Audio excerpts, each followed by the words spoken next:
ನನ್ನ ನಿರ್ಧಾರ ಏನು ಅನ್ನೋದನ್ನ ಅಲ್ಲೇ ಹೇಳ್ತೀನಿ ನಾನು. ಜನರು ಮೊನ್ನೆ ಬಂದಾಗ ನಿಮ್ಮ ಅಭಿಪ್ರಾಯ ಅವರು ತುಂಬಾ ಅಭಿಪ್ರಾಯ ವ್ಯಕ್ತಪಡಿಸಿದ್ದು ಈ ಬಾರಿ ಕೂಡ ಸ್ಪರ್ಧೆ ಮಾಡಬೇಕು ಅನ್ನುವಂತ ನಿಟ್ಟಿನಲ್ಲಿ ಹೇಗೆ ಮತ್ತೆ ಎಲ್ಲ ರೀತಿಯ ಅಭಿಪ್ರಾಯಗಳನ್ನು ಕೊಟ್ಟರು. ಒಂದು 3-4 ರೀತಿಯ ಅಭಿಪ್ರಾಯಗಳನ್ನ ಕೊಟ್ಟಿದ್ದಾರೆ.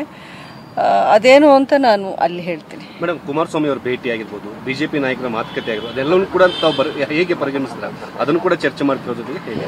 ಅವೆಲ್ಲವನ್ನು ದೃಷ್ಟಿಯಲ್ಲಿ ಇಟ್ಕೊಂಡೇ ನನ್ನ ಈ ನಿರ್ಧಾರ, ಇವತ್ತಿನ ನಿರ್ಧಾರ.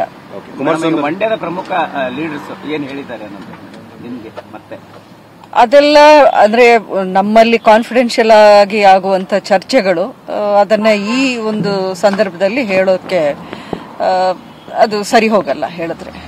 ಪ್ರಮುಖವಾಗಿ ರಾಜಕಾರಣದಲ್ಲಿ ನಾವೇನು ಅಂಟ್ಕೊಂಡಿಲ್ಲ, ರಾಜಕೀಯಕ್ಕೆ ಅಂಟ್ಕೊಂಡಿಲ್ಲ, ಅಂಬರೀಷರ್ ಆಗ್ಲಿ ನೀವಾಗ್ಲಿ ಅಂತ ಒಂದು ಮಾತು ಹೇಳಿದಿನ. ಹೌದು, ಯಾವತ್ತು ಅಂಬರೀಷ್ ಅವರು ಮೊದಲೇನೆ ಯೂನಿಯನ್ ಮಿನಿಸ್ಟರ್ ಇದ್ದಾಗ 2 ತಿಂಗಳಲ್ಲಿ ಕಾವೇರಿ ವಿವಾದ ಬಂದಾಗ ರಿಸೈನ್ ಮಾಡಿದ್ರು. ಅಧಿಕಾರಕ್ಕೆ ಯಾವತ್ತು ಆಸೆ ಪಟ್ಟವರಲ್ಲ. 2010 ಅಶೋಕ್ ಸುಗಂಧರಾಜ ಹೂವಿನ ಕೃಷಿ ಮಾಡಿ ಅರ್ಧ ಎಕರೆಗೆ 3.5 ಲಕ್ಷ ಗಳಿಸ್ತಿದ್ದಾರೆ. ನೀವು ಕೂಡ ಅವರಿಂದ ಕಲಿಬೇಕಾ? ಅವ್ರ ಜೊತೆ ವಿಡಿಯೋ ಕಾಲ್ ನಲ್ಲಿ ಮಾತಾಡಬೇಕಾ? ಈಗಲೇ ಫ್ರೀಡಮ್ ಆಪ್ ಡೌನ್ಲೋಡ್ ಮಾಡಿ. 18ರಲ್ಲೂ ಅವ್ರಿಗೆ ಕೊಟ್ಟ ಬಿ ಫಾರ್ಮ್ ನ ತಿರಸ್ಕಾರ ಮಾಡಿ ವಾಪಸ್ ಕೊಟ್ರು ಕಾಂಗ್ರೆಸ್ಗೆ. ಸೊ ಹಾಗಾಗಿ ನಾವು ಅದನ್ನೆಲ್ಲ ನೋಡ್ಕೊಂಡು ಬಂದ್ವಿ. ಅಧಿಕಾರಕ್ಕೆ ಅಥವಾ ಸ್ವಾರ್ಥ ರಾಜಕಾರಣಕ್ಕೆ ನಾವು ಯಾವತ್ತೂ ಆಸೆ ಪಡಲ್ಲ. ಅದನ್ನ ನಾನು ಪೋಸ್ಟ್ ಮಾಡಿದಿನಲ್ಲ, ದರ್ಶನ್ ಹಾಗೂ ಅಭಿಷೇಕ್. ಡಿ.ಕೆ. ಶಿವಕುಮಾರ್ ಹೇಳಿದ್ರು ಕುಂಬಳಕಾಯಿ ಕಳ್ಳ ಅಂದ್ರೆ ಯಾಕೆ ಹೆಗಲ್ ಮುಟ್ಕೊಂಡು ನೋಡ್ಬೇಕು ಅನ್ನೋ ವಿಚಾರಕ್ಕೆ ಅವ್ರ ತಂಟೆಗೆ ಮಾತಾಡಿ ಅವ್ರ ಬಗ್ಗೆ ಅಂತ. ಯಾರು ಕುಂಬಳಕಾಯಿ ಕಳ್ಳರೋ ಇಡೀ ದೇಶಕ್ಕೆ ಗೊತ್ತಿದೆ. ನಾನು ಯಾಕೆ ಹೇಳಬೇಕು ಇದನ್ನ? ಈ ಒಂದು ಸಂದರ್ಭದಲ್ಲಿ ಅವರು ಹೀಗೆ ಹೇಳಿದ್ರು, ನಾನು ಇದನ್ನ ಹೇಳೋದು ಅದೆಲ್ಲ ಸದ್ಯಕ್ಕೆ ಬೇಡ ಅಂತ ಅನ್ಕೊಂಡಿದ್ದೀನಿ.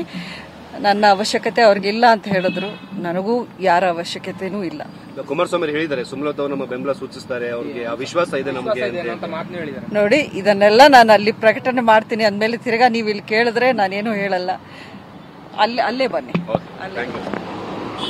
ಸುಮಲತಾ ಅವರು ಮಂಡ್ಯದ ಮೇಡಮ್ 2 ನಿಮಿಷ. ಮೇಡಮ್, ಈಗ ಮಂಡ್ಯಕ್ಕೆ ಹೇಳ್ತಾ ಇದ್ರೆ ಏನ್ ಪ್ರಮುಖ ಮೇಡಮ್ ಅಂದ್ರೆ ಇವತ್ತು ಮೈತ್ರಿ ಪಕ್ಷಕ್ಕೆ ಬೆಂಬಲ?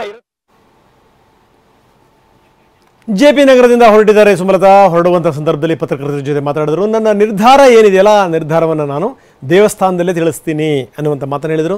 ಯಾರೇನೇ ಟ್ವಿಸ್ಟ್ ಮಾಡಿ ಕೇಳಿದ್ರು ಕೂಡ ಸುಮಲತಾ ಬಾಯಿ ಬಿಡಲಿಲ್ಲ. ಜೊತೆಗೆ ಕಾಂಗ್ರೆಸ್ ನಾಯಕರ ವಿರುದ್ಧ ಮಾತಾಡಿದ್ರು, ನಾನೇನೋ ಮಾತಾಡೋದು, ಅವರೇನೋ ಮಾತಾಡೋದು, ಅದೆಲ್ಲದೂ ಕೂಡ ಬೇಡ. ಈ ಸಂದರ್ಭದಲ್ಲಿ ನನ್ನ ನಿರ್ಧಾರ ಏನಿದೆಯಲ್ಲ ನಾನು ಮಂಡ್ಯದಿಂದಲೇ ಪ್ರಕಟಿಸ್ತೀನಿ ಅನ್ನುವಂಥ ಮಾತನ್ನು ಕೂಡ ಸುಮಲತಾ ಹೇಳಿದ್ದಾರೆ. HDK ಚರ್ಚೆ ಜೊತೆಗೆ ಅವ್ರ ಜೊತೆಗಿನ ಮಾತುಕತೆ ಅದೆಲ್ಲವನ್ನೂ ಕೂಡ ದೃಷ್ಟಿಯಲ್ಲಿ ಇಟ್ಕೊಂಡೇ ನಾನು ನನ್ನ ನಿರ್ಧಾರ ಹೇಳ್ತೀನಿ ಅನ್ನುವಂಥ ಮಾತನ್ನು ಹೇಳಿದ್ದಾರೆ. ಜೊತೆಗೇನು ಅಂದರೆ ಮಂಡ್ಯದ ಜನರ ವಿರುದ್ಧವಾಗಿ ನಾನು ಹೋಗಲ್ಲ, ಅವರ ಅಭಿಪ್ರಾಯಗಳೇನಿದೆಯಲ್ಲ ಆ ಅಭಿಪ್ರಾಯದ ತಕ್ಕ ಹಾಗೆಯೇ ನಡ್ಕೊಳ್ತೀನಿ ಅನ್ನುವಂಥ ಮಾತನ್ನು ಕೂಡ ಹೇಳಿದ್ದಾರೆ. ಈ ಸಂದರ್ಭದಲ್ಲಿ ದರ್ಶನ್ ಜೊತೆಗಿರ್ತಾರೆ, ಜೊತೆಗೆ ಪುತ್ರ ಅಭಿಷೇಕ್ ಅಂಬರೀಷ್ ಕೂಡ ಜೊತೆಗಿರ್ತಾರೆ. ಮೊದಲು ದೇವಸ್ಥಾನದಲ್ಲಿ ಪೂಜೆ ಆದಮೇಲೆ ಸುಮಲತಾ ತಮ್ಮ ನಿರ್ಧಾರವನ್ನು ಪ್ರಕಟಿಸ್ತಾರೆ. ಇದೀಗ ಹೊರಟಿದ್ದಾರೆ ಸುಮಲತಾ ಅವರು ಮಂಡ್ಯದ ಕಡೆಗೆ. 10 ಗಂಟೆಗೆ ಮಂಡ್ಯದಿಂದ ಅವರು ಯಾವ ನಿರ್ಧಾರವನ್ನು ಪ್ರಕಟಿಸ್ತಾರೆ ನೋಡಬೇಕು. ಯಾಕಂದರೆ ಇವತ್ತೊಂದು ಲೆಕ್ಕದಲ್ಲಿ ನಿರ್ಣಾಯಕ ದಿನ. ಯಾಕಂದರೆ ನಾಳೆ ಕುಮಾರಸ್ವಾಮಿ ಅವರ ನಾಮಿನೇಷನ್. ಆ ನಾಮಿನೇಷನ್ಗಿಂತ ಮೊದಲನೇ ಇವರು ಘೋಷಣೆ ಮಾಡಬೇಕು. ಆಮೇಲೆ ಸಾಧ್ಯವಾದರೆ ಆ ನಾಮಿನೇಷನ್ ಫೈಲ್ ಮಾಡುವಂಥ ಸಂದರ್ಭದಲ್ಲಿ ಸುಮಲತಾ ಅವರು ಇರಬೇಕಾಗತ್ತೆ, ಅಂದರೆ ಬೆಂಬಲ ಕೊಟ್ಟರೆ. ಹಾಗಾಗಿ ಇವತ್ತು ನಿರ್ಧಾರ ಏನು ಮಾಡ್ತಾರೆ ನೋಡಬೇಕು.